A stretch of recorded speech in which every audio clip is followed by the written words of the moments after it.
Assalamualaikum warahmatullahi wabarakatuh. Nabi Musa dan kaumnya Bani Israel hidup dalam penindasan dan perbudakan di bawah kekuasaan Firaun yang kejam. Mereka mengalami siksaan dan penyiksaan yang tidak terkira. Nabi Musa yang diutus Allah Subhanahu wa Ta'ala untuk membebaskan Bani Israel telah berulang kali memperingatkan Firaun agar membebaskan kaumnya. Namun, Firaun tetap bersikeras dan menolak. Suatu hari, Allah Subhanahu wa Ta'ala memerintahkan Nabi Musa untuk kembali kepada Firaun dan menunjukkan mukjizat untuk meyakinkannya.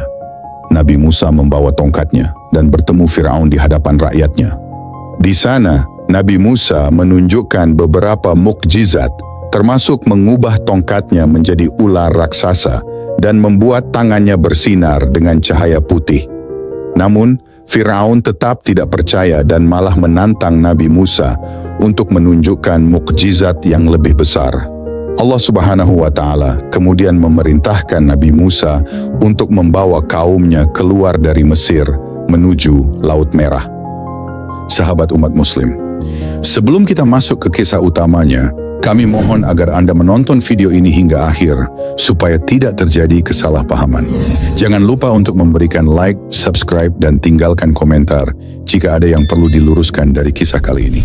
Bismillah, mari kita mulai kisahnya.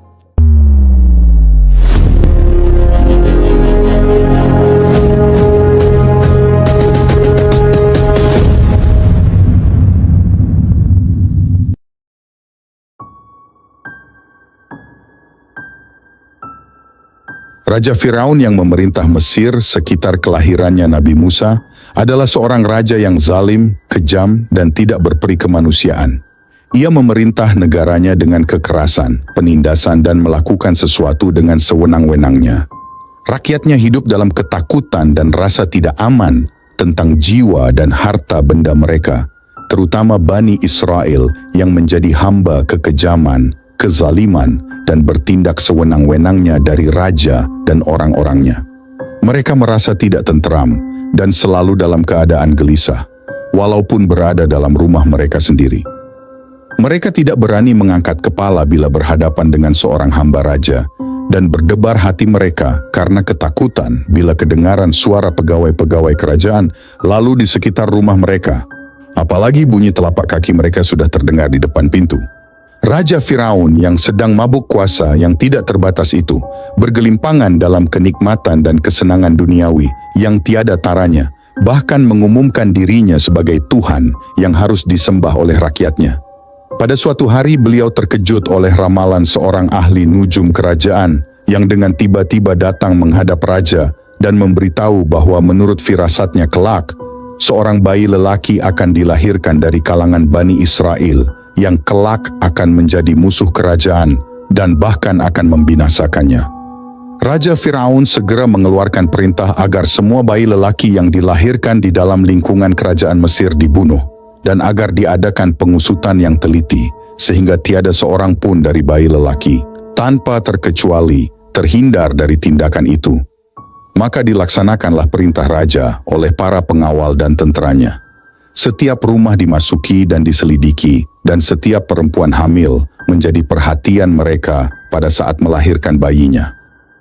Raja Firaun menjadi tenang kembali dan merasa aman tentang kekebalan kerajaannya setelah mendengar para anggota kerajaannya bahwa wilayah kerajaannya telah menjadi bersih dan tidak seorang pun dari bayi laki-laki yang masih hidup. Ia tidak mengetahui bahwa kehendak Allah Subhanahu wa Ta'ala dan bahwa takdirnya bila sudah difirman kun, pasti akan wujud dan menjadi kenyataan fayakun. Tidak sesuatu kekuasaan bagaimanapun besarnya dan kekuatan bagaimana hebatnya dapat menghalangi atau menggagalkannya. Raja Firaun sesekali tidak terlintas dalam pikirannya yang kejam dan zalim itu bahwa kerajaannya yang megah menurut apa yang telah tersirat dalam Lauhul Mahfudz akan ditumbangkan oleh seorang bayi yang justru diasuh dan dibesarkan di dalam istananya sendiri, akan diwarisi kelak oleh umat Bani Israel yang dimusuhi, dihina, ditindas, dan disekat kebebasannya. Bayi asuhnya itu ialah laksana bunga mawar yang tumbuh di antara duri-duri yang tajam, atau laksana fajar yang timbul menyingsing dari tengah kegelapan yang mencekam. Yukabad, istri Imron bin Qahat bin Lawi bin Yakub, sedang duduk seorang diri di salah satu sudut rumahnya, menanti datangnya seorang bidan yang akan memberi pertolongan kepadanya melahirkan bayi dari dalam kandungannya itu. Bidan datang dan lahirlah bayi yang telah dikandungnya selama 9 bulan dalam keadaan selamat, segar, dan sehat walafiat. Dengan lahirnya bayi itu, maka hilanglah rasa sakit yang luar biasa dirasai oleh setiap perempuan yang melahirkan. Namun setelah diketahui oleh Yukabad bahwa bayinya adalah lelaki, maka ia merasa takut kembali. Ia merasa sedih dan khawatir bahwa bayinya yang sangat disayangi itu akan dibunuh oleh orang-orang Fir'aun. Ia mengharapkan agar bidan itu merahasiakan kelahiran bayi itu dari siapapun. Bidan yang merasa simpati terhadap bayi yang lucu dan bagus itu, serta merasa betapa sedih hati seorang ibu yang akan kehilangan bayi yang baru dilahirkan, memberi kesanggupan dan berjanji akan merahasiakan kelahiran bayi itu. Setelah bayi mencapai 3 bulan, Yukabad tidak merasa tenang dan selalu berada dalam keadaan cemas dan khawatir terhadap keselamatan bayinya. Allah Subhanahu wa Ta'ala memberi ilham kepadanya agar menyembunyikan bayinya di dalam sebuah peti yang tertutup rapat, kemudian membiarkan peti yang berisi bayinya itu terapung di atas sungai Nil. Yukabad tidak boleh bersedih dan cemas atas keselamatan bayinya, karena Allah Subhanahu wa Ta'ala menjamin akan mengembalikan bayi itu kepadanya, bahkan akan mengutuskannya sebagai salah seorang rasul. Dan kami ilhamkan kepada ibu Musa, susuilah dia, dan apabila engkau khawatir terhadapnya, maka hanyutkanlah dia ke sungai Nil. Dan janganlah engkau khawatir, dan jangan pula bersedih hati. Sesungguhnya kami akan mengembalikannya kepadamu, dan menjadikannya salah seorang dari para rasul. Al-Quran Surah Al-Qasas ayat 7. Dengan bertawakal kepada Allah Subhanahu wa Ta'ala dan kepercayaan penuh terhadap jaminan ilahi, maka dilepaskannya peti bayi oleh Yukabad. Setelah ditutup rapat dan dicat dengan warna hitam, terapung di permukaan air sungai Nil. Kakak Musa diperintahkan oleh ibunya untuk mengawasi dan mengikuti peti rahasia itu, agar diketahui di mana ia berlabuh, dan di tangan siapakah akan jatuh peti yang mengarungi arti yang sangat besar bagi perjalanan sejarah umat manusia. Alangkah cemasnya hati kakak Musa ketika melihat dari jauh bahwa peti yang diawasi itu dijumpai oleh putri raja yang kebetulan berada di tepi sungai Nil bersantai bersama beberapa dayangnya, dan dibawanya masuk ke dalam istana dan diserahkan kepada ibunya, istri Firaun. Maka keluarga Firaun memungutnya agar dia menjadi musuh dan kesedihan bagi mereka. Sesungguhnya Firaun, Haman, dan bala tentaranya adalah orang-orang yang bersalah. Al-Quran Surah Al-Qasas ayat 8. Yukabad yang segera diberitahu oleh anak perempuannya tentang nasib peti itu, menjadi kosonglah hatinya karena sedih, dan serta hampir saja membuka rahasia peti itu. Andai kata Allah tidak meneguhkan hatinya dan menguatkan hanya kepada jaminan Allah Subhanahu wa Ta'ala yang telah diberikan kepadanya.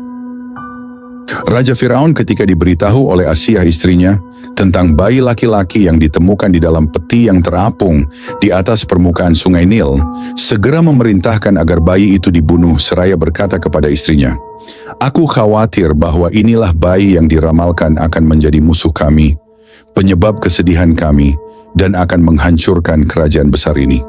Namun Asiyah yang sudah terlanjur menaruh simpati dan kasih sayang terhadap bayi yang lucu dan manis itu, berkata kepada suaminya, "Janganlah bayi yang tidak berdosa ini dibunuh. Aku menyayangi dia. Lebih baik kita angkat dia sebagai anak, siapa tahu kelak ia akan berguna dan bermanfaat bagi kita. Hatiku sangat tertarik kepadanya, dan ia akan menjadi kesayanganku serta kesayanganmu. Demikianlah jika Allah yang Maha Kuasa menghendaki sesuatu, maka dia mempermudah jalan bagi terlaksananya takdir tersebut.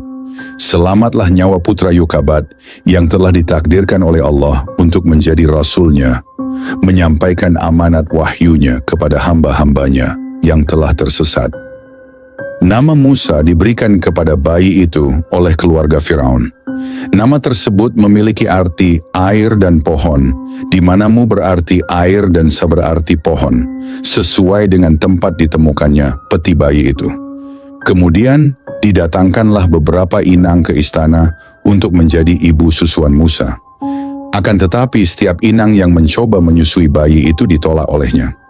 Bayi Musa enggan menyedot dari setiap payudara yang diletakkan di bibirnya. Dalam keadaan bingung memikirkan bayi angkatnya yang menolak air susu dari begitu banyak inang yang telah didatangkan, Asiyah, istri Firaun, mulai cemas. Pada saat itu datanglah kakak Musa yang diam-diam mengawasi keadaan adiknya, menawarkan seorang inang lain yang mungkin dapat diterima oleh bayi tersebut.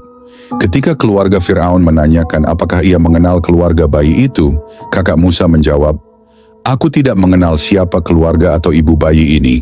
Hanya saja aku ingin menunjukkan satu keluarga yang baik dan sangat rajin mengasuh anak.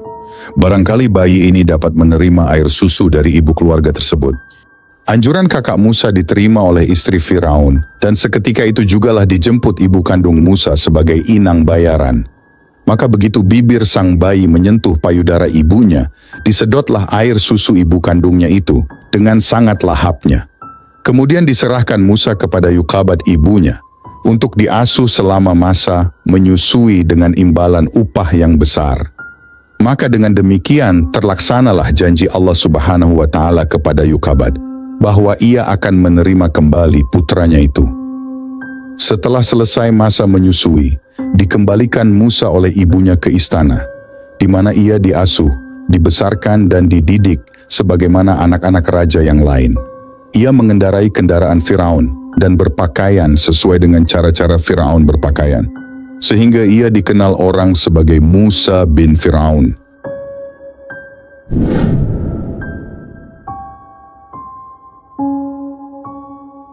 Sejak ia kembali ke istana oleh ibunya setelah disusui, Musa hidup sebagai salah seorang dari keluarga kerajaan hingga mencapai usia dewasanya, di mana ia memperoleh asuhan dan pendidikan sesuai dengan tradisi istana. Allah Subhanahu wa Ta'ala mengaruniakannya hikmah dan pengetahuan sebagai persiapan tugas kenabian dan risalah yang diwahyukan kepadanya. Di samping kesempurnaan dan kekuatan rohani, ia dikaruniai oleh Allah Subhanahu wa Ta'ala kesempurnaan tubuh dan kekuatan jasmani. Musa mengetahui dan sadar bahwa ia hanya seorang anak pungut di istana dan tidak setitik darah Firaun pun mengalir di dalam tubuhnya, dan bahwa ia adalah keturunan Bani Israel yang ditindas dan diperlakukan sewenang-wenangnya oleh kaum Firaun. Karenanya ia berjanji kepada dirinya akan menjadi pembela kepada kaumnya yang tertindas dan menjadi pelindung bagi golongan yang lemah yang menjadi sasaran kezaliman dan keganasan para penguasa. Demikianlah maka terdorong oleh rasa setia kawannya kepada orang-orang yang madlum dan teraniaya, terjadilah suatu peristiwa yang menyebabkan ia terpaksa meninggalkan istana dan keluar dari Mesir. Peristiwa itu terjadi ketika Musa sedang berjalan-jalan di sebuah lorong di waktu tengah hari, di mana keadaan kota sunyi sepi ketika penduduknya sedang tidur siang. Ia melihat dua orang berkelahi, seorang dari golongan Bani Israel bernama Samiri, dan seorang lagi dari kaum Firaun bernama Fatun. Musa yang mendengar teriakan Samiri mengharapkan akan pertolongannya terhadap musuhnya yang lebih kuat dan lebih besar itu, segera melontarkan pukulan dan tumbukannya kepada Fatun yang seketika itu jatuh terlentang menghembuskan nafasnya yang terakhir. Musa terkejut melihat Fatun, orang Firaun itu mati karena tumbukannya yang tidak disengaja dan tidak akan mengharapkan membunuhnya. Ia merasa berdosa dan beristighfar kepada Allah Subhanahu wa Ta'ala, memohon ampun di atas perbuatannya yang tidak sengaja telah melayang nyawa salah seorang dari hamba-hambanya. Peristiwa matinya Fatun menjadi perbuatan ramai dan menarik para penguasa kerajaan yang menduga bahwa pasti orang-orang Bani Israel lah yang melakukan pembunuhan itu. Mereka menuntut agar pelakunya diberi hukuman yang berat bila ia tertangkap. Anggota dan pasukan keamanan negara dihantarkan ke seluruh pelosok kota, mencari jejak orang yang telah membunuh Fatun, yang sebenarnya hanya diketahui oleh Samiri dan Musa saja. Akan tetapi, walaupun tidak ada orang ketiga yang menyaksikan peristiwa itu, Musa merasa cemas dan takut dan berada dalam keadaan bersedia menghadapi akibat perbuatannya itu, bila sampai tercium oleh pihak penguasa. Alangkah malangnya nasib Musa yang sudah cukup berhati-hati menghindari kemungkinan terbongkarnya rahasia pembunuhan yang ia lakukan, tatkala ia terjebak lagi tanpa disengajakan dalam suatu perbuatan yang menyebabkan namanya disebut-sebut sebagai pembunuh yang dicari. Musa bertemu lagi dengan Samiri yang telah ditolongnya melawan Fatun, juga dalam keadaan berkelahi untuk kali keduanya, dengan salah seorang dari kaum Firaun. Melihat Musa berteriaklah Samiri meminta pertolongannya. Musa menghampiri mereka yang sedang berkelahi, seraya berkata menegur Samiri, "Sesungguhnya engkau adalah seorang yang telah sesat." Samiri menyangkal bahwa Musa akan membunuhnya ketika ia mendekatinya, lalu berteriaklah Samiri berkata, "Apakah engkau hendak membunuhku sebagaimana engkau telah membunuh seorang kemarin?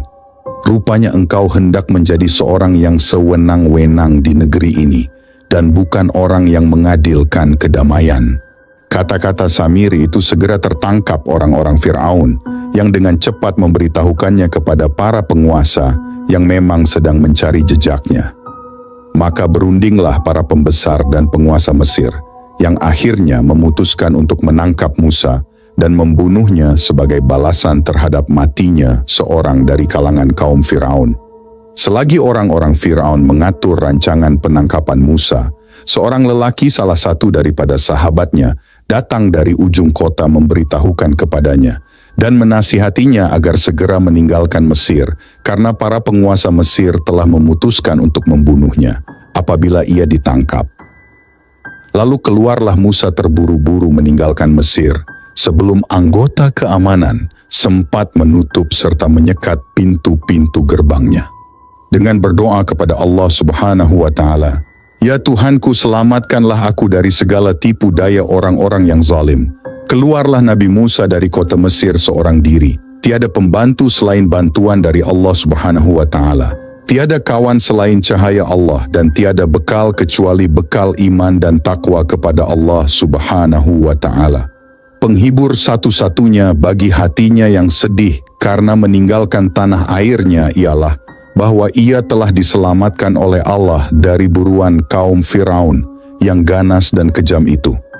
Setelah menjalani perjalanan selama 8 hari, 8 malam dengan tanpa beralaskan kaki, sampai terkupas kedua kulit tapak kakinya, tibalah Musa di kota Madian, yaitu kota Nabi Syuaib, yang terletak di timur Jazirah Sinai dan Teluk Aqabah di selatan Palestina.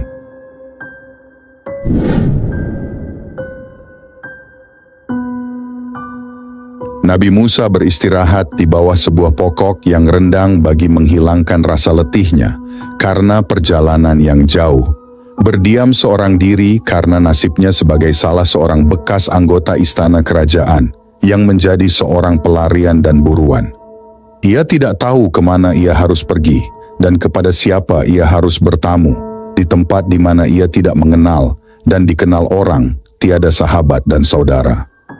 Dalam keadaan demikian terlihatlah olehnya sekumpulan penggembala berdesak-desak, mengelilingi sebuah sumber air bagi memberi minum ternaknya masing-masing. Tidak jauh dari tempat sumber air itu berdiri 2 orang gadis yang menantikan giliran untuk memberi minuman kepada ternaknya jika para penggembala lelaki itu sudah selesai dengan tugasnya. Musa merasa kasihan melihat kepada 2 orang gadis itu yang sedang menanti, lalu dihampirinya dan ditanya, "Gerangan apakah yang kamu tunggu di sini?" Kedua gadis itu menjawab, "Kami hendak mengambil air dan memberi minum ternak kami, namun kami tidak dapat berdesak dengan lelaki yang masih berada di situ. Kami menunggu sehingga mereka selesai memberi minum ternak mereka. Kami harus lakukan sendiri pekerjaan ini karena ayah kami sudah lanjut usianya dan tidak dapat berdiri, tidak bisa datang kemari." Lalu tanpa mengucapkan sepatah kata pun, diambilkannya timba kedua gadis itu oleh Musa, dan kemudian dikembalikannya kepada mereka setelah terisi air penuh, ketika sekeliling sumber air itu masih padat dikeliling para pengembala. Setibanya kedua gadis itu di rumah, berceritalah keduanya kepada ayah mereka tentang pengalamannya dengan Nabi Musa, yang karena pertolongannya yang tidak diminta itu, mereka dapat lebih cepat kembali ke rumah dari biasanya. Ayah kedua gadis yang bernama Syuaib itu tertarik dengan cerita kedua putrinya. Ia ingin berkenalan dengan orang yang baik hati itu, yang telah memberi pertolongan tanpa diminta kepada kedua putrinya, dan sekaligus menyatakan terima kasih kepadanya. Ia menyuruh salah seorang dari putrinya itu pergi memanggilkan Musa dan mengundangnya datang ke rumah. Dengan malu-malu pergilah putri Syuaib menemui Musa, yang masih berada di bawah pohon yang masih melamun. Dalam keadaan letih dan lapar, Musa berdoa, "Ya Tuhanku, aku sangat memerlukan belas kasih-Mu dan memerlukan kebaikan sedikit makanan yang Engkau turunkan kepadaku." Berkatalah gadis itu kepada Musa, memotong lamunannya, "Ayahku mengharapkan kedatanganmu ke rumah untuk berkenalan dengan engkau, serta memberi engkau sekedar upah atas jasamu menolong kami, mendapatkan air bagi kami dan ternak kami." Musa sebagai perantau yang masih asing di negeri itu, tiada mengenal dan dikenali orang tanpa berpikir panjang menerima undangan gadis itu dengan senang hati. Ia lalu mengikuti gadis itu dari belakang, menuju ke rumah ayahnya, yang bersedia menerimanya dengan penuh ramah tamah, hormat dan mengucapkan terima kasihnya. Dalam berbincang-bincang dan bercakap-cakap dengan Syuaib, ayah kedua gadis yang sudah lanjut usianya itu Musa mengisahkan kepadanya peristiwa yang terjadi pada dirinya di Mesir, sehingga terpaksa ia melarikan diri dan keluar meninggalkan tanah airnya untuk menghindari hukuman penyembelihan yang telah direncanakan oleh kaum Firaun terhadap dirinya. Berkatalah Syuaib setelah mendengar kisah tamunya, "Engkau telah lepas dari pengejaran dari orang-orang yang zalim dan ganas itu adalah berkat rahmat Tuhan dan pertolongannya. Dan engkau sudah berada di sebuah tempat yang aman di rumah kami ini, di mana engkau akan tinggal dengan tenang dan tentram selama engkau suka." Dalam pergaulan sehari-hari selama ia tinggal di rumah Syuaib sebagai tamu yang dihormati dan disegani, Musa telah dapat menawan hati keluarga tuan rumah yang merasa kagum akan keberaniannya, kecerdasannya, kekuatan jasmaninya, perilakunya yang lemah lembut, budi pekertinya yang halus, serta akhlaknya yang luhur. Hal itu telah menimbulkan idea di dalam hati salah seorang dari kedua putri Syuaib untuk mempekerjakan Musa sebagai pembantu mereka. Berkatalah gadis itu kepada ayahnya, "Wahai ayah, ajaklah Musa sebagai pembantu kami menguruskan urusan rumah tangga dan peternakan kami. Ia adalah seorang yang kuat badannya, luhur budi pekertinya, baik hatinya, dan bisa dipercaya." Saran gadis itu disepakati dan diterima baik oleh ayahnya, yang memang sudah menjadi pemikirannya sejak Musa tinggal bersama di rumahnya, menunjukkan sikap bergaul yang manis, perilaku yang hormat, dan sopan serta tangan yang ringan, suka bekerja, suka menolong tanpa diminta. Diajaklah Musa berunding oleh Syuaib dan berkatalah kepadanya, "Wahai Musa, aku tertarik oleh sikapmu yang manis dan cara pergaulanmu yang sopan, serta akhlak dan budi pekertimu yang luhur, selama engkau berada di rumah kami ini. Dan mengingat akan usiaku yang makin hari makin lanjut, maka aku ingin sekali menerimamu sebagai menantu, mengawinkan engkau dengan salah seorang dari kedua gadisku ini. Jika engkau dengan senang hati menerima tawaranku ini, maka sebagai mas kawinnya, aku minta engkau bekerja sebagai pembantu kami, selama 8 tahun menguruskan peternakan kami, dan soal-soal rumah tangga yang memerlukan tenagamu. Dan aku sangat berterima kasih kepadamu, bila engkau secara sukarela mau menambah 2 tahun di atas 8 tahun yang menjadi syarat mutlak itu." Nabi Musa sebagai buruan yang lari dari tanah kelahirannya dan berada di negeri orang sebagai perantau, tidak ada sanak saudara, tanpa pikir panjang lagi menerima tawaran Syuaib itu sebagai karunia dari Tuhan yang akan mengisi kekosongan hidupnya, selaku seorang bujang yang memerlukan teman hidup untuk mengikutinya, menanggung beban penghidupan dengan segala duka dan dukanya. Ia segera berkata kepada Syuaib, "Aku merasa sangat bahagia bahwa engkau berkenan menerimaku sebagai menantu. Semoga aku tidak menghampakan harapan engkau, yang telah berjasa kepada diriku sebagai tamu yang diterima dengan penuh hormat dan ramah tamah. Kemudian dijadikannya sebagai menantu, suami kepada anak putrinya. Syarat kerja yang engkau kemukakan sebagai mas kawin, aku setujui dengan penuh tanggung jawab dan dengan senang hati. Setelah masa 8 tahun bekerja sebagai pembantu Syuaib ditambah dengan sukarela dilampaui oleh Musa, dikawinkanlah ia dengan putrinya yang bernama Syafura, dan sebagai hadiah perkawinan diberikannya lah pasangan pengantin baru itu oleh Syuaib beberapa ekor kambing untuk dijadikan modal pertama bagi hidupnya yang baru sebagai suami istri. Pemberian beberapa ekor kambing itu juga merupakan tanda terima kasih Syuaib kepada Musa yang selama ini di bawah pengurusannya, peternakan Syuaib menjadi berkembang biak dengan cepatnya dan memberi hasil serta keuntungan yang berlipat ganda. 10 tahun lebih Musa meninggalkan Mesir tanah airnya, sejak ia melarikan diri dari buruan kaum Firaun. Suatu waktu yang cukup lama bagi seseorang dapat bertahan menyimpan rasa rindunya kepada tanah air, tempat kelahirannya, walaupun ia tidak pernah merasakan kebahagiaan hidup di dalam tanah airnya sendiri. Apalagi seorang seperti Musa yang mempunyai kenang-kenangan hidup yang seronok dan indah selama ia berada di tanah airnya sendiri.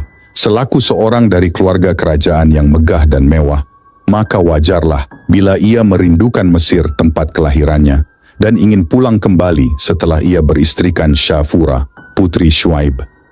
Bergegaslah Musa berserta istrinya mengemaskan barang dan menyediakan kendaraan, lalu meminta izin dari orang tuanya dan berangkatlah menuju ke selatan menghindari jalan umum, supaya tidak diketahui oleh orang-orang Fir'aun yang masih mencarinya. Setibanya di Tur Sina tersesatlah Musa kehilangan arah dan bingung manakah yang harus ia tempuh. Dalam keadaan demikian terlihatlah oleh dia sinar api yang nyala-nyala di atas lereng sebuah bukit. Ia berhenti lalu lari ke jurusan api itu seraya berkata kepada istrinya, "Tunggulah kamu di sini menantiku. Aku pergi melihat api yang menyala di atas bukit itu dan segera aku kembali. Mudah-mudahan aku dapat membawa satu kabar kepadamu dari tempat api itu, atau setidak-tidaknya membawa sebagian api bagi menghangatkan badanmu yang sedang menggigil kedinginan." Dan apakah telah sampai kepadamu kisah Musa? Ketika dia melihat api, lalu dia berkata kepada keluarganya, "Tinggallah kalian di sini, aku melihat api. Mudah-mudahan aku dapat membawa seberkas darinya atau mendapatkan petunjuk di tempat api itu." Maka ketika dia tiba di tempat api itu, Allah berseru, "Wahai Musa, sesungguhnya aku adalah Tuhanmu, maka lepaskanlah kedua sandalmu. Sesungguhnya engkau berada di lembah yang suci, Tuwa." Al-Quran Surah Taha ayat 9-12. Tatkala Musa sampai ke tempat api, itu terdengar oleh dia suara seruan kepadanya, datang dari sebatang pohon kayu di pinggir lembah, yang sebelah kanannya pada tempat yang diberkahi Allah Subhanahu wa Ta'ala. Suara seruan yang didengar oleh Musa itu ialah, "Wahai Musa, aku ini adalah Tuhanmu, maka tanggalkanlah kedua terompahmu. Sesungguhnya kamu berada di lembah yang suci Tuwa, dan aku telah memilih kamu, maka dengarkanlah apa yang akan diwahyukan kepadamu. Sesungguhnya aku ini adalah Allah, tiada Tuhan selain aku, maka sembahlah aku dan dirikanlah salat untuk mengingat akan aku." Itulah wahyu pertama yang diterima langsung oleh Nabi Musa sebagai tanda kenabiannya, di mana ia telah dinyatakan oleh Allah Subhanahu wa Ta'ala sebagai Rasul dan Nabinya yang dipilih. Nabi Musa dalam kesempatan berbicara langsung dengan Allah di atas bukit Tur Sina itu telah diberi bekal oleh Allah yang Maha Kuasa 2 jenis mukjizat sebagai persiapan untuk menghadap kaum Fir'aun yang sombong dan zalim itu. Dalam Al-Quran Allah berfirman, "Apakah itu yang ada di tangan kananmu, wahai Musa?" Musa berkata, "Ini adalah tongkatku. Aku bersandar padanya, dan aku menggunakannya untuk menggoyangkan dedaunan bagi kambingku, dan aku mempunyai keperluan lain dengannya." Allah berfirman, "Lemparkanlah itu wahai Musa." Lalu dia melemparkannya, maka tiba-tiba tongkat itu menjadi seekor ular yang bergerak cepat. Al-Quran Surah Taha ayat 17-20. Bertanyalah Allah kepada Musa, "Apakah itu yang engkau pegang dengan tangan kananmu, hai Musa?" Suatu pertanyaan yang mengarungi arti yang lebih dalam dari sepintas pendengarannya. Lalu Nabi Musa menjawab sederhana, "Ini adalah tongkatku. Aku bertumpu padanya dan aku pukul daun dengannya untuk makanan kambingku. Selain itu aku dapat pula menggunakan tongkatku untuk keperluan-keperluan lain yang penting bagiku." Maksud dan arti dari pertanyaan Allah Subhanahu wa Ta'ala yang nampak sederhana itu baru dimengerti dan dipahami oleh Musa setelah Allah memerintahkan kepadanya agar meletakkan tongkat itu di atas tanah, lalu menjelma menjadi seekor ular besar yang merayap dengan cepat sehingga menjadikan Musa lari ketakutan. Allah Subhanahu wa Ta'ala berseru kepadanya, "Peganglah ular itu dan jangan takut. Kami akan mengembalikannya kepada keadaan semula." Maka begitu ular yang sedang merayap itu ditangkap dan dipegang oleh Musa, ia segera kembali menjadi tongkat yang ia terima dari Syuaib mertuanya ketika ia berangkat dari Madian. Sebagai mukjizat yang kedua, Allah Subhanahu wa Ta'ala memerintahkan kepada Musa agar mengepitkan tangannya ke ketiaknya. Nyata setelah dilakukan perintah itu, tangannya menjadi putih cemerlang tanpa cacat atau penyakit.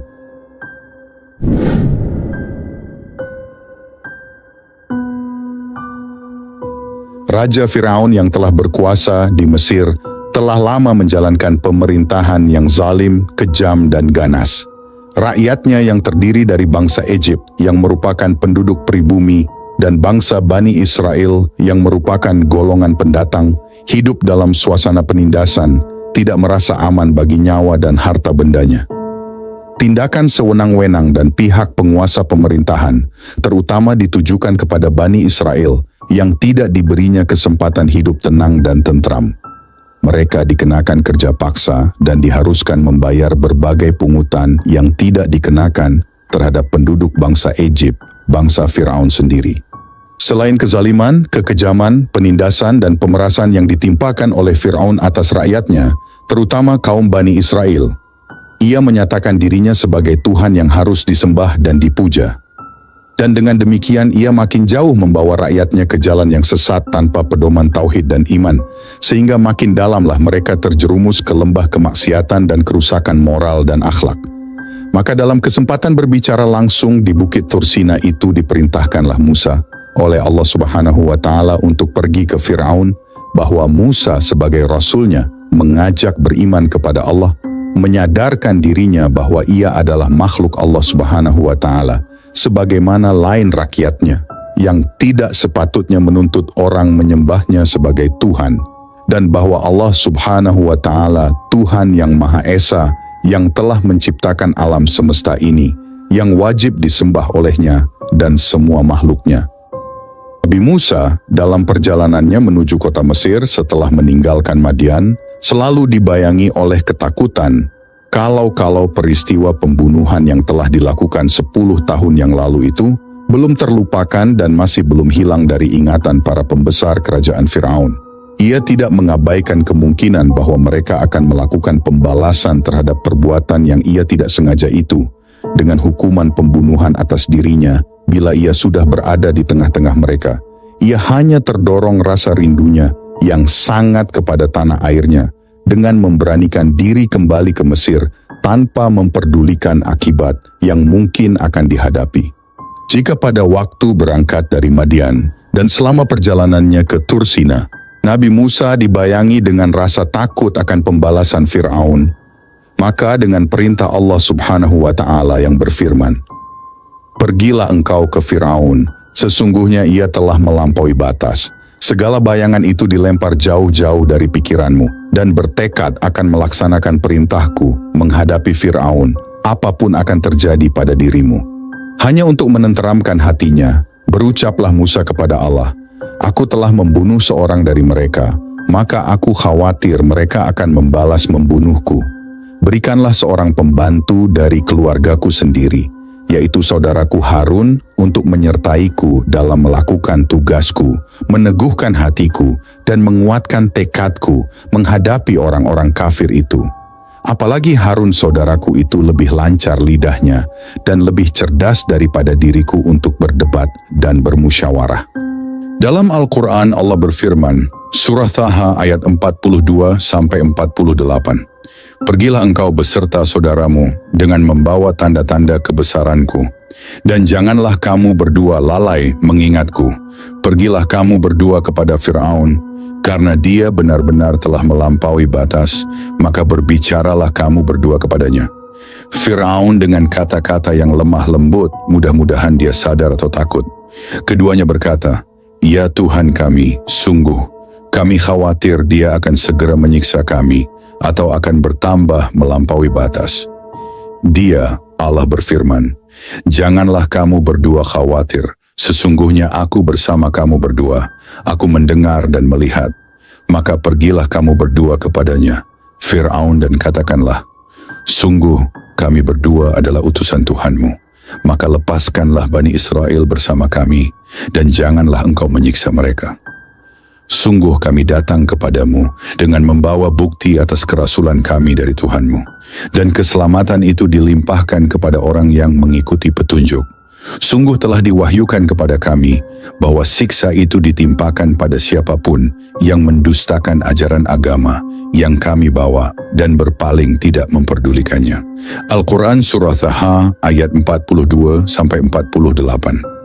Allah Subhanahu wa Ta'ala berkenan mengabulkan permohonan Musa, maka digerakkanlah hati Harun yang ketika itu masih berada di Mesir untuk pergi menemui Musa, mendampinginya, dan bersama-sama pergi mereka ke istana Fir'aun dengan diiringi firman Allah, "Janganlah kamu berdua takut dan khawatir akan disiksa oleh Fir'aun. Aku menyertai kamu berdua, dan aku mendengar serta melihat dan mengetahui apa yang akan terjadi antara kamu dan Fir'aun. Berdakwahlah kamu kepadanya dengan kata-kata yang lemah lembut.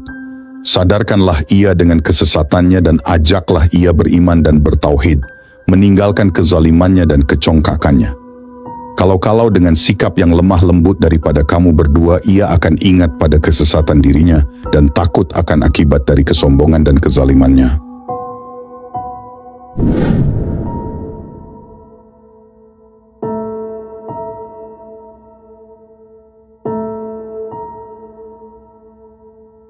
Diperoleh kesempatan oleh Musa dan Harun menemui Raja Fir'aun yang menyatakan dirinya sebagai Tuhan itu, setelah menempuh beberapa rintangan yang lazim dilampaui oleh orang yang ingin bertemu dengan Raja pada waktu itu.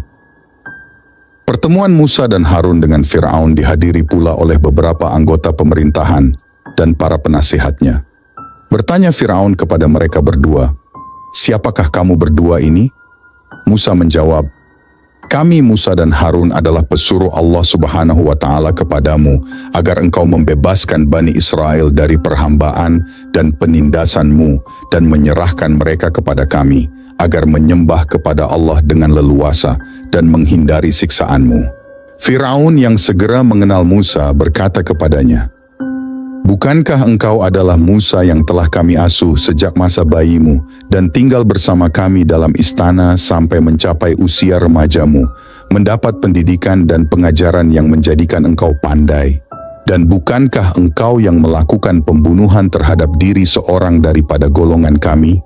Sudahkah engkau lupa itu semuanya dan tidak ingat akan kebaikan dan jasa kami kepada kamu?"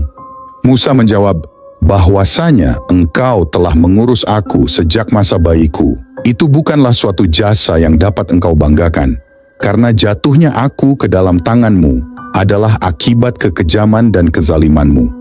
Tatkala engkau memerintah agar orang-orangmu menyembelih setiap bayi-bayi laki yang lahir, sehingga ibu terpaksa membiarkan aku terapung di permukaan sungai Nil di dalam sebuah peti yang kemudian dipungut oleh istrimu, dan selamatlah aku dari penyembelihan yang engkau perintahkan.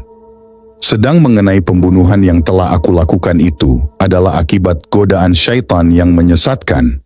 Namun peristiwa itu akhirnya merupakan suatu rahmat dan barakah yang terselubung bagiku. Sebab dalam perantauanku, setelah aku melarikan diri dari negerimu, Allah Subhanahu wa Ta'ala mengaruniakan aku dengan hikmah dan ilmu, serta mengutuskan aku sebagai Rasul dan pesuruhnya. Maka dalam rangka tugasku sebagai Rasul, datanglah aku kepadamu atas perintah Allah untuk mengajak engkau dan kaummu menyembah Allah Subhanahu wa Ta'ala dan meninggalkan kezaliman dan penindasanmu terhadap Bani Israel. Dalam Al-Quran Allah berfirman, Firaun berkata, "Siapa Tuhan seluruh alam itu?" Musa menjawab, "Tuhan pencipta langit dan bumi dan apa yang ada di antara keduanya, jika kamu mempercayainya." Firaun berkata kepada orang-orang di sekitarnya, "Tidakkah kamu mendengar?" Musa berkata lagi, "Dialah Tuhanmu dan Tuhan nenek moyangmu yang dahulu." Firaun berkata, "Sungguh Rasulmu yang diutus kepada kamu sekalian, benar-benar orang gila." Musa berkata lagi, "Dialah Tuhan timur dan barat, dan apa yang ada di antara keduanya, jika kamu mengerti." Al-Quran Surah Asy-Syu'ara ayat 23-28. Firaun bertanya, "Siapakah Tuhan yang engkau sebut-sebut itu, hai Musa? Adakah Tuhan di atas bumi ini selain aku yang patut disembah dan dipuja?" Musa menjawab, "Ya, yaitu Tuhanmu dan Tuhan nenek moyangmu, serta Tuhan semesta alam." Tanya Firaun, "Siapakah Tuhan seru semesta alam itu?" Musa menjawab, "Ialah Tuhan langit dan bumi dan segala apa yang ada antara langit dan bumi." Berkata Firaun kepada para penasihatnya dan pembesar-pembesar kerajaan yang berada di sekitarnya, "Sesungguhnya Rasul yang diutuskan kepada kamu ini adalah seorang yang gila." Kemudian ia balik bertanya kepada Musa dan Harun, "Siapakah Tuhan kamu berdua?" Musa menjawab, "Ya, Tuhan kami ialah Tuhan yang telah memberikan kepada tiap-tiap makhluk sesuatu bentuk kejadiannya, kemudian memberi petunjuk kepadanya." Firaun bertanya, "Maka bagaimanakah keadaan umat-umat yang dahulu yang tidak mempercayai apa yang engkau ajarkan ini dan malahan menyembah berhala dan patung-patung?" Musa menjawab, "Pengetahuan tentang itu ada di sisi Tuhanku. Jika Dia telah menurunkan azab dan siksanya di atas mereka, maka itu adalah karena kecongkakan dan kesombongan serta keengganan mereka kembali ke jalan yang benar. Jika Dia menunda azab dan siksa mereka hingga hari kiamat, maka itu adalah kehendak-Nya yang hikmahnya kami belum mengetahuinya. Allah Subhanahu wa Ta'ala telah mewahyukan kepada kami bahwa azab dan siksanya adalah jalan yang benar." Firaun yang sudah tidak berdaya menolak dalil-dalil Nabi Musa yang diucapkan secara tegas dan berani merasa tersinggung kehormatannya sebagai raja yang telah mempertuhankan dirinya lalu menunjukkan amarahnya dan berkata kepada Musa secara mengancam, "Hai Musa, jika engkau mengakui Tuhan selain aku, maka pasti engkau akan kumasukkan ke dalam penjara." Musa menjawab, "Apakah engkau akan memenjarakan aku, walaupun aku dapat memberikan kepadamu tanda-tanda yang membuktikan kebenaran dakwahku?" Firaun menentang dengan berkata, "Datanglah tanda-tanda dan bukti-bukti yang nyata yang dapat membuktikan kebenaran kata-katamu, jika engkau benar-benar tidak berdusta." Menjawab tentangan Firaun yang menuntut bukti atas kebenarannya Musa, dengan serta-merta meletakkan tongkat mukjizatnya di atas yang segera menjelma menjadi seekor ular besar yang melata mengarah ke Firaun.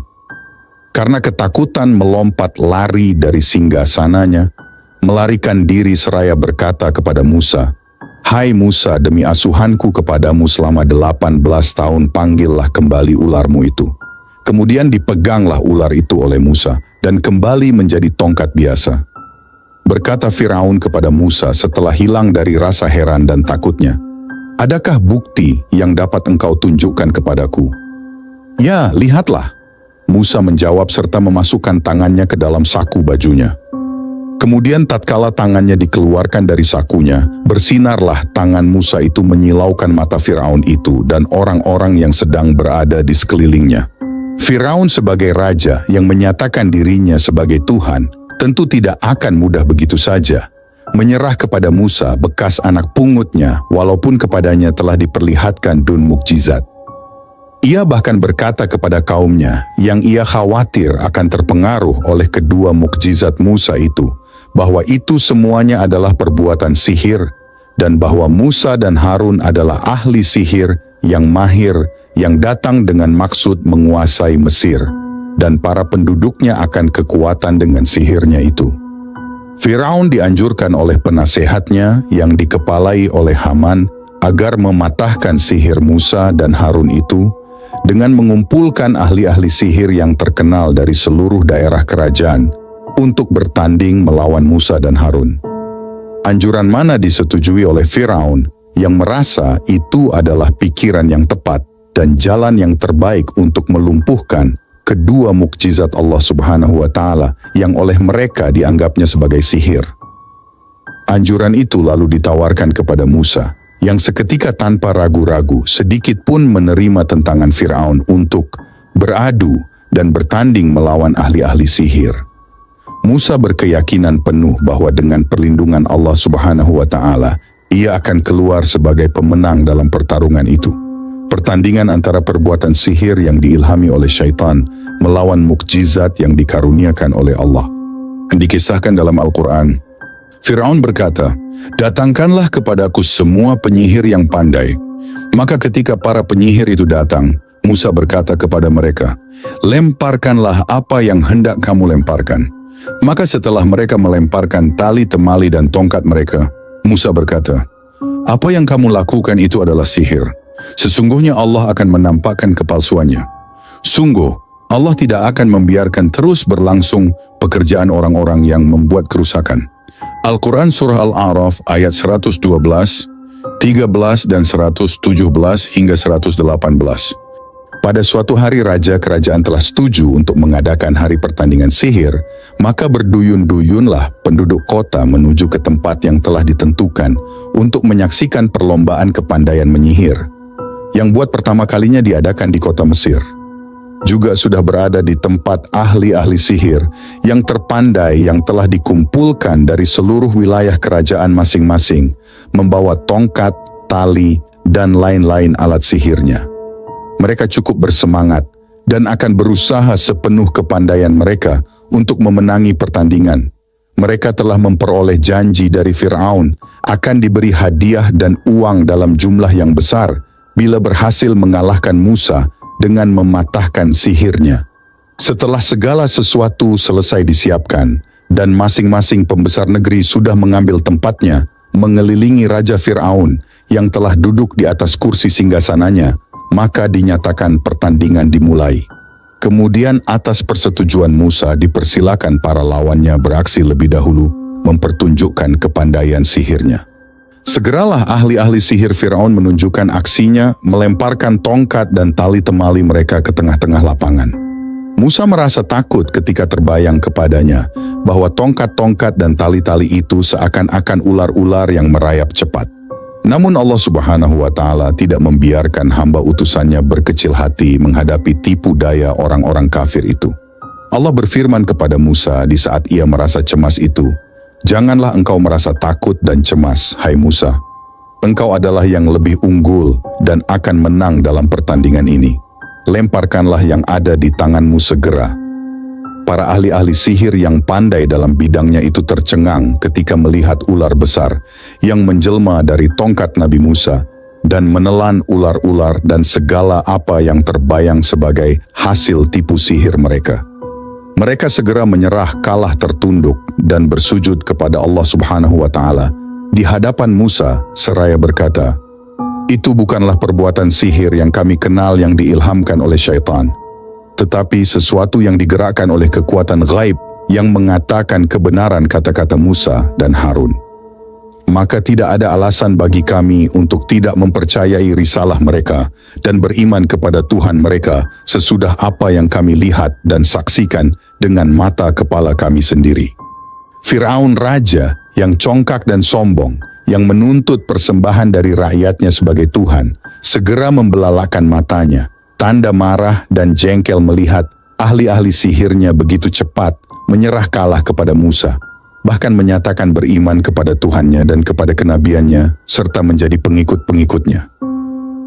Tindakan mereka itu dianggapnya sebagai pelanggaran terhadap kekuasaannya, penentangan terhadap ketuhanannya, dan merupakan suatu tamparan bagi kewibawaan serta prestasinya. Ia berkata kepada mereka, "Adakah kamu berani beriman kepada Musa dan menyerah kepada keputusannya sebelum aku izinkan kepada kamu? Bukankah ini suatu persekongkolan dari kamu terhadapku? Musa dapat mengalahkan kamu, sebab ia mungkin guru dan pembesar yang telah mengajarkan seni sihir kepadamu, dan kamu telah mengatur bersama-samanya tindakan yang kamu sandiwarakan di depanku hari ini. Aku tidak akan tinggal diam menghadapi tindakan khianatmu ini. akan kupotong tangan-tangan dan kaki-kakimu, serta akan kusalibkan kamu semua pada pangkal pohon kurma sebagai hukuman dan balasan bagi tindakan khianatmu ini." Ancaman Firaun itu disambut mereka dengan sikap dingin dan acuh tak acuh. Karena Allah Subhanahu wa Ta'ala telah membuka mata hati mereka dengan cahaya iman, sehingga tidak akan terpengaruh dengan kata-kata kebatilan yang menyesatkan atau ancaman Firaun yang menakutkan. Mereka sebagai orang-orang yang ahli dalam ilmu dan seni sihir dapat membedakan yang mana satu sihir dan yang mana bukan. Maka sekali mereka diyakinkan dengan mukjizat Nabi Musa yang membuktikan kebenaran kenabiannya, tidaklah keyakinan itu akan dapat digoyahkan oleh ancaman apapun. Berkata mereka kepada Firaun menanggapi ancamannya, "Kami telah mendapat bukti-bukti yang nyata, dan kami tidak akan mengabaikan kenyataan itu sekadar memenuhi kehendak dan keinginanmu. Kami akan berjalan terus mengikuti jejak dan tuntutan Musa dan Harun sebagai pesuruh oleh yang benar. Maka terserah kepadamu untuk memutuskan apa yang engkau hendak putuskan terhadap diri kami. Keputusan kamu hanya berlaku di dunia ini, sedang kami mengharapkan pahala Allah Subhanahu wa Ta'ala di akhirat yang kekal dan abadi." Nabi Musa yang telah mengalahkan ahli-ahli sihir dengan kedua mukjizatnya makin meluas pengaruhnya. Sedangkan Firaun dengan kekalahan ahli sihirnya merasa kewibawaannya merosot dan kehormatannya menurun. Ia khawatir jika gerakan Musa tidak segera dipatahkan, akan mengancam keselamatan kerajaannya serta kekekalan mahkotanya. Para penasihat dan pembantu-pembantu terdekatnya tidak berusaha menghilangkan rasa kecemasan dan kekhawatirannya, tetapi mereka sebaliknya makin membakar dadanya dan makin menakut-nakutinya. Mereka berkata kepadanya, "Apakah engkau akan terus membiarkan Musa dan kaumnya bergerak secara bebas dan meracuni rakyat dengan macam-macam kepercayaan dan ajaran-ajaran yang menyimpang dari apa yang telah kita warisi dari nenek moyang kita? Tidakkah engkau sadari bahwa rakyat kita makin lama makin terpengaruh oleh hasutan-hasutan Musa? Sehingga lama-kelamaan, niscaya kita dan Tuhan-Tuhan kita akan ditinggalkan oleh rakyat kita, dan pada akhirnya akan hancur binasalah negara dan kerajaanmu yang megah ini." Firaun menjawab, "Apa yang kamu uraikan itu sudah menjadi perhatianku sejak dikalahkannya ahli-ahli sihir kita oleh Musa. Dan memang kalau kita membiarkan Musa terus melebarkan sayapnya dan meluaskan pengaruhnya di kalangan pengikut-pengikutnya, yang makin lama makin bertambah jumlahnya, pasti pada akhirnya akan merusakkan adab hidup masyarakat negara kita, serta membawa kehancuran dan kebinasaan bagi kerajaan kita yang megah ini. Karenanya aku telah merancang akan bertindak terhadap Bani Israel dengan membunuh setiap orang lelaki, dan hanya wanita saja akan kubiarkan hidup." Rancangan jahat Firaun diterapkan oleh pegawai dan kaki tangan kerajaannya. Aneka ragam gangguan dan macam-macam tindakan kejam ditimpakan atas Bani Israel yang memang menurut anggapan masyarakat, mereka itu adalah rakyat kelas kambing dalam kerajaan Firaun yang zalim itu. Dengan makin meningkatnya kezaliman dan penindasan yang mereka terima dari alat-alat kerajaan Firaun, datanglah Bani Israel kepada Nabi Musa mengharapkan pertolongan dan perlindungannya. Nabi Musa tidak dapat berbuat banyak pada masa itu bagi Bani Israel yang tertindas dan teraniaya. Ia hanya menenteramkan hati mereka bahwa akan tiba saatnya kelak di mana mereka akan dibebaskan oleh Allah Subhanahu wa Ta'ala dari segala penderitaan yang mereka alami. Dianjurkan oleh Nabi Musa agar mereka bersabar dan bertawakal seraya memohon kepada Allah Subhanahu wa Ta'ala agar Allah memberikan pertolongan dan perlindungannya, karena Allah telah menjanjikan akan mewariskan buminya kepada hamba-hambanya yang soleh, sabar dan bertakwa. Firaun bertujuan melemahkan kedudukan Nabi Musa dengan tindakan kejamnya terhadap Bani Israel yang merupakan kaumnya, bahkan tulang belakang Nabi Musa. Akan tetapi gerak dakwah Nabi Musa tidak sedikit pun terhambat oleh tindakan Firaun itu. Demikian pula tidak seorang pun dari pengikut-pengikutnya yang terpengaruh dengan tindakan Firaun itu, sehingga tidak menjadi luntur iman dan keyakinan mereka yang sudah bulat terhadap risalah Musa, karena sasaran yang dituju dengan tindakan kekejaman yang tidak berperi kemanusiaan itu tidak tercapai dan tidak dapat menerima dakwah Nabi Musa dan para pengikutnya, yang dilihatnya bahkan semakin bersemangat menyiarkan ajaran iman dan tauhid. Maka Firaun tidak mempunyai pilihan selain harus menyingkirkan orang yang menjadi pengikutnya, yaitu dengan membunuh Nabi Musa. Firaun memanggil para penasihat dan pembesar-pembesar kerajaannya untuk bermusyawarah dan merancang pembunuhan Musa. Di antara mereka yang diundang itu, terdapat seorang mukmin dari keluarga Firaun yang merahasiakan imannya.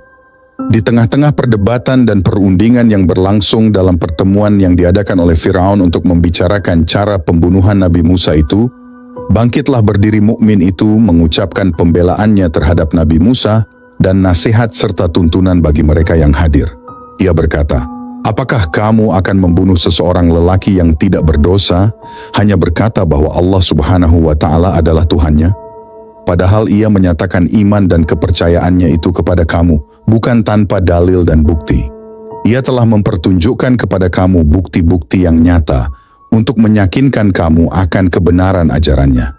Jika seandainya dia seorang pendusta, maka dia sendirilah yang akan menanggung dosa akibat dustanya.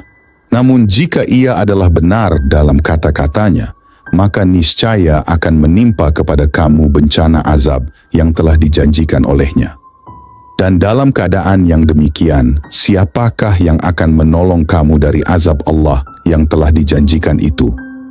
Firaun memotong pidato orang mukmin itu dengan berkata, "Rancanganku harus terlaksana dan Musa harus dibunuh. Aku tidak mengemukakan kepadamu melainkan apa yang aku pandang baik, dan aku tidak menunjukkan kepadamu melainkan jalan yang benar, jalan yang akan menyelamatkan kerajaan dan negara." Berucap orang mukmin itu dari keluarga Firaun. Itu melanjutkan, "Sesungguhnya aku khawatir jika kamu tetap berkeras kepala dan enggan menempuh jalan yang benar yang dibawa oleh para nabi-nabi, bahwa kamu akan ditimpa azab dan siksa yang membinasakan, sebagaimana telah dialami oleh kaum Nuh, kaum Aad, kaum Tsamud, dan umat-umat yang datang sesudah mereka. Apa yang telah dialami oleh kaum-kaum itu adalah akibat kecongkakan dan kesombongan mereka, karena Allah Subhanahu wa Ta'ala tidak menghendaki berbuat kezaliman terhadap hamba-hambanya." Mukmin itu meneruskan nasihatnya, "Wahai kaumku, sesungguhnya aku khawatir kamu akan menerima siksa dan azab Tuhan di hari kiamat kelak, di mana kamu akan berpaling ke belakang, tidak seorang pun akan dapat menyelamatkan kamu itu dari siksa Allah Subhanahu wa Ta'ala. Hai kaum, ikutilah nasihatku, aku hanya ingin kebaikan bagimu dan mengajak kamu ke jalan yang benar. Ketahuilah bahwa kehidupan di dunia ini hanya merupakan kesenangan sementara, sedangkan kesenangan dan kebahagiaan yang kekal adalah di akhirat kelak." Orang mukmin dari keluarga Firaun itu tidak dapat mengubah sikap Firaun dan pengikut-pengikutnya. Walaupun ia telah berusaha dengan menggunakan kecakapan berpidatonya dan susunan kata-katanya yang rapi, lengkap dengan contoh-contoh dari sejarah umat-umat yang terdahulu yang telah dibinasakan oleh Allah Subhanahu wa Ta'ala karena perbuatan dan pembangkangan mereka sendiri.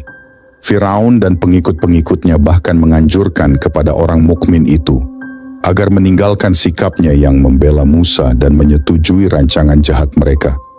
Ia dinasehati untuk melepaskan pendiriannya yang pro-Musa dan menggabungkan diri dalam barisan mereka, menentang Musa dan segala ajarannya. Ia diancam dengan dikenakan tindakan kekerasan bila ia tidak mau mengubah sikap pro kepada Musa secara sukarela. Berkata orang mukmin itu menanggapi anjuran Firaun, "Wahai kaumku, sangat aneh sekali sikap dan pendirianmu. Aku berseru kepada kamu untuk kebaikan dan keselamatanmu. Kamu berseru kepadaku untuk berkufur kepada Allah dan mempersekutukannya dengan apa yang aku tidak ketahui, sedang aku berseru kepadamu untuk beriman kepada Allah Subhanahu wa Ta'ala, Tuhan yang Maha Esa, Maha Perkasa, lagi Maha Pengampun. Sudah pasti dan tidak dapat diragukan lagi bahwa apa yang kamu serukan kepadaku itu tidak akan menolongku dari murka dan siksa Allah di dunia maupun di akhirat." Dan sesungguhnya kamu sekalian akan kembali kepada Allah Subhanahu wa Ta'ala, yang akan memberi pahala surga bagi orang-orang yang soleh, bertakwa dan beriman, sedang orang-orang kafir yang telah melampaui batas akan diberi ganjaran dengan api neraka. Hai kaumku, perhatikanlah nasihat dan peringatanku ini. Kamu akan menyadari kebenaran kata-kataku ini kelak. Bila sudah tidak berguna lagi, orang menyesal atau merasa susah karena perbuatan yang telah dilakukan. Aku hanya menyerahkan urusanku dan nasibku kepada Allah Subhanahu wa Ta'ala. Dialah yang maha mengetahui dan maha melihat perbuatan dan kelakuan hamba-hambanya.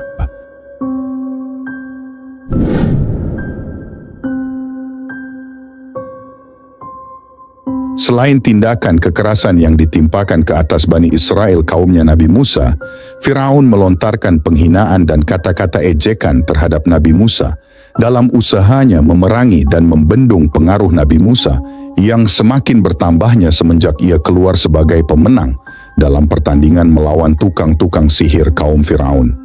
Berkata Firaun kepada pembesar-pembesar kerajaannya, "Biarkanlah aku membunuh Musa, dan biarlah ia memohon dari Tuhannya untuk melindunginya. Aku ingin tahu sampai sejauh mana ia dapat melepaskan diri dari kekuasaanku, dan biarlah ia membuktikan kebenaran kata-kata bahwa Tuhannya akan melindunginya." Dalam lain kesempatan, Firaun berkata kepada rakyatnya yang sudah memperhambakan jiwanya, terbiasa memujanya, mengiyakan kata-katanya, dan mengaminkan segala perintahnya, "Hai rakyatku, tidakkah kamu melihat bahwa aku memiliki kerajaan Mesir yang megah dan besar ini, di mana sungai-sungai mengalir di bawah telapak kakiku, sungai-sungai yang memberi kemakmuran hidup dan kebahagiaan hidup bagi rakyatku? Dan tidakkah kamu melihat kekuasaanku yang luas dan ketaatan rakyatku yang bulat kepadaku? Bukankah aku lebih baik dan lebih agung dari Musa yang hina dina itu, yang tidak bisa menguraikan isi hatinya dan menerangkan maksud tujuannya?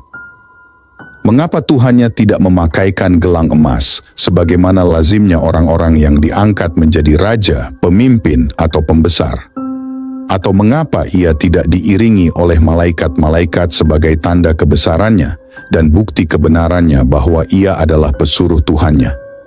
Kelompok orang yang mendengar kata-kata Firaun itu dengan serta-merta mengiyakan dan membenarkan kata-kata rajanya, serta menyatakan kepatuhan yang bulat kepada segala titah dan perintahnya sebagai warga yang setia kepada rajanya, namun zalim dan fasik terhadap Tuhannya.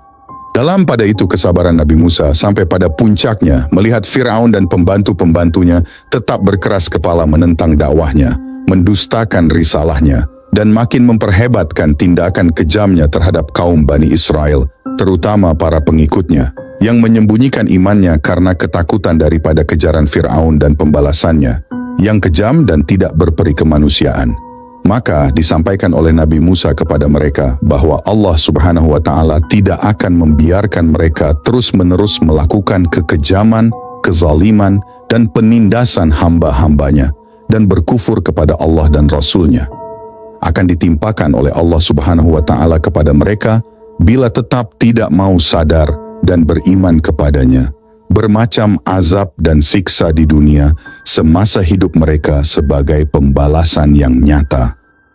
Berdoalah Nabi Musa, memohon kepada Allah, "Ya Tuhan kami, Engkau telah memberi kepada Firaun dan kaum kerabatnya kemewahan hidup, harta kekayaan yang meluap-luap, dan kenikmatan duniawi, yang kesemua itu mengakibatkan mereka menyesatkan manusia, hamba-hambamu, dari jalan yang Engkau ridhai dan tuntunan yang Engkau berikan. Ya Tuhan kami, biasakanlah harta benda mereka dan kunci matilah hati mereka. Mereka tidak akan beriman dan kembali kepada jalan yang benar sebelum melihat siksaan-Mu yang pedih." Berkat doa Nabi Musa dan permohonannya yang diperkenankan oleh Allah Subhanahu wa Ta'ala, maka dilandakanlah kerajaan Firaun oleh krisis keuangan dan makanan yang disebabkan mengeringnya sungai Nil, sehingga tidak dapat mengairi sawah-sawah dan ladang-ladang di samping serangan hama yang ganas yang telah menghabiskan padi dan gandum yang sudah menguning dan siap untuk dipanen.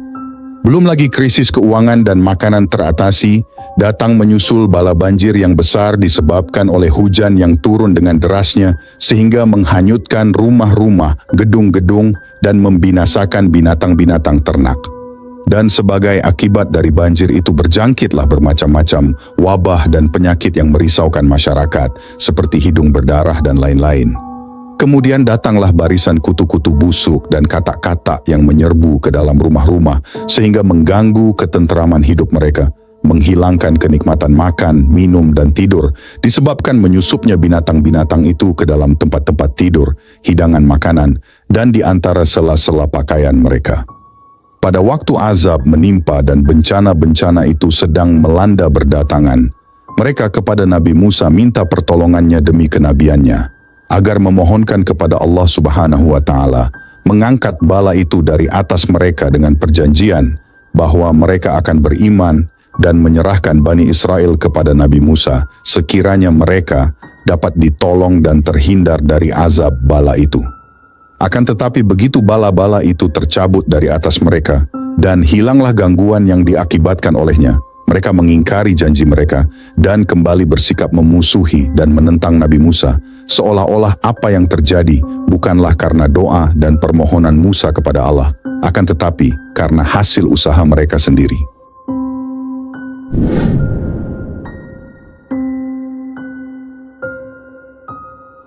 Bani Israel yang cukup menderita akibat tindasan Fir'aun dan kaumnya cukup merasakan penganiayaan dan hidup dalam ketakutan di bawah pemerintahan Fir'aun yang kejam dan bengis itu, pada akhirnya sadar bahwa masalah yang benar-benar dikirimkan oleh Allah Subhanahu wa Ta'ala untuk membebaskan mereka dari cengkraman Fir'aun dan kaumnya.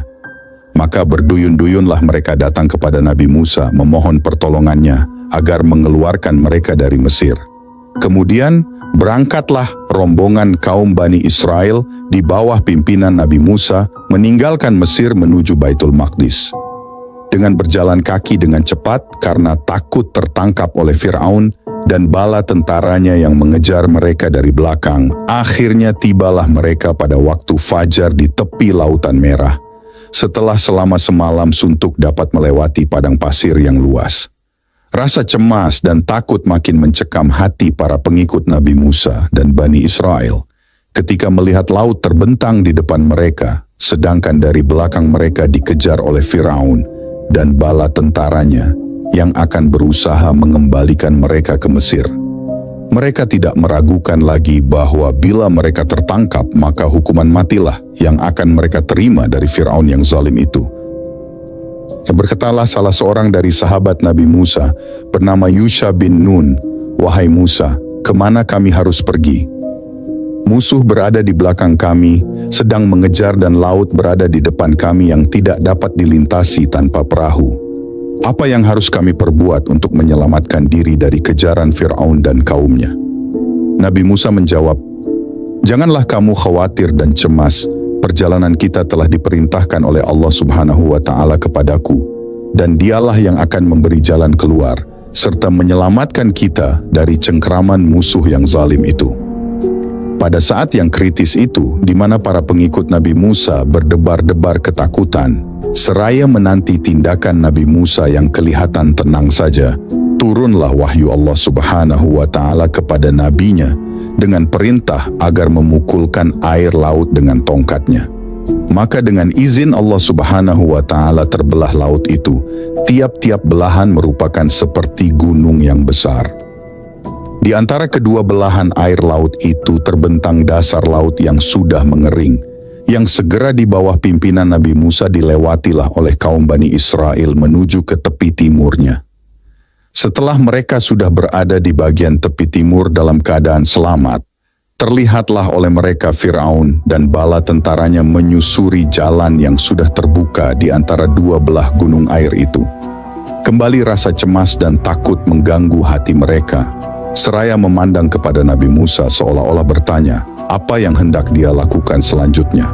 Dalam pada itu Nabi Musa telah diilhamkan oleh Allah Subhanahu wa Ta'ala agar bertenang menanti Fir'aun dan bala tentaranya turun semua ke dasar laut, karena takdir Allah telah mendahului bahwa mereka akan menjadi bala tentara yang tenggelam.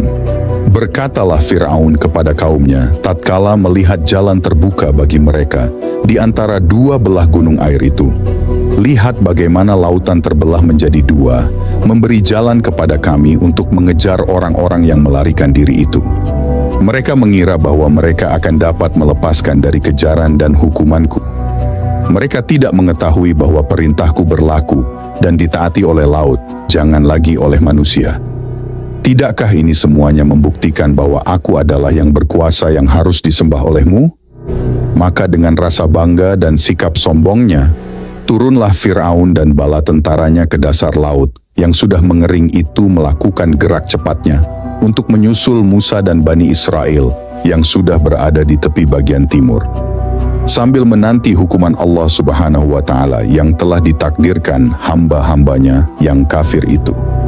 Demikianlah maka setelah Fir'aun dan bala tentaranya berada di tengah-tengah lautan yang membelah itu, jauh dari kedua tepinya, tibalah perintah Allah Subhanahu wa Ta'ala, dan kembalilah air yang menggunung itu menutupi jalur jalan yang terbuka, di mana Fir'aun dengan sombongnya sedang memimpin barisan tentaranya mengejar Musa dan Bani Israel.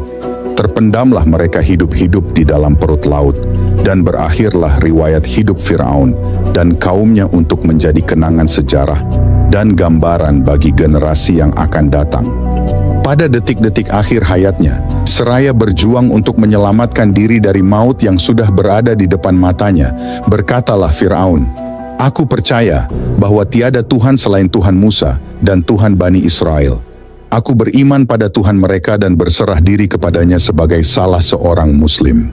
Berfirmanlah Allah Subhanahu wa Ta'ala kepada Fir'aun yang sedang menghadapi sakaratul maut, "Baru sekarangkah engkau berkata beriman kepada Musa dan berserah diri kepadaku? Tidakkah kekuasaan ketuhananmu dapat menyelamatkan engkau dari maut? Baru sekarangkah engkau sadar dan percaya setelah sepanjang hidupmu bermaksiat, melakukan penindasan dan kezaliman terhadap hamba-hambaku dan berbuat sewenang-wenang, merusak akhlak dan akidah manusia-manusia yang berada di bawah kekuasaanmu? Terimalah sekarang pembalasanku yang akan menjadi pengajaran bagi orang-orang yang akan datang sesudahmu. Akan aku apungkan tubuh kasarmu untuk menjadi peringatan bagi orang-orang yang meragukan akan kekuasaanku." Bani Israel, pengikut-pengikut Nabi Musa, masih meragukan kematian Fir'aun. Mereka masih terpengaruh dengan kenyataan yang ditanamkan oleh Fir'aun semasa ia berkuasa sebagai raja bahwa dia adalah manusia luar biasa, lain dari yang lain, dan bahwa dia akan hidup kekal sebagai Tuhan dan tidak akan mati. Khayalan yang masih melekat pada pikiran mereka menjadikan mereka tidak mau percaya bahwa dengan tenggelamnya Fir'aun sudah mati. Mereka menyatakan kepada Musa bahwa Fir'aun mungkin masih hidup namun di alam lain. Nabi Musa berusaha meyakinkan kaumnya bahwa apa yang terpikir oleh mereka tentang Fir'aun adalah suatu khayalan belaka, dan bahwa Fir'aun sebagai orang biasa telah mati tenggelam akibat pembalasan Allah Subhanahu wa Ta'ala atas perbuatannya, menentang kekuasaan Allah Subhanahu wa Ta'ala, mendustakan Nabi Musa, dan menindaskan serta memperhambakan Bani Israel. Dan setelah melihat dengan mata kepala sendiri, tubuh-tubuh Fir'aun dan orang-orangnya terapung-apung di permukaan air, hilanglah segala takhayul mereka tentang Fir'aun dan kesaktiannya. Menurut catatan sejarah, bahwa mayat Fir'aun yang terdampar di pantai diketemukan oleh orang-orang Mesir, lalu diawetkan hingga utuh sampai sekarang, sebagaimana dapat dilihat di Museum Mesir. Semoga kita bisa mengambil hikmah pelajaran dari kisah nyata ini, bahwa azab Allah Subhanahu wa Ta'ala pasti akan ada waktunya menimpa manusia yang kufur dan zalim. Jangan lupa bantu support channel Umat Muslim dengan like, subscribe, share, dan tulis pendapat kalian di kolom komentar tentang kisah ini. Akhir kata, wassalamualaikum warahmatullahi wabarakatuh.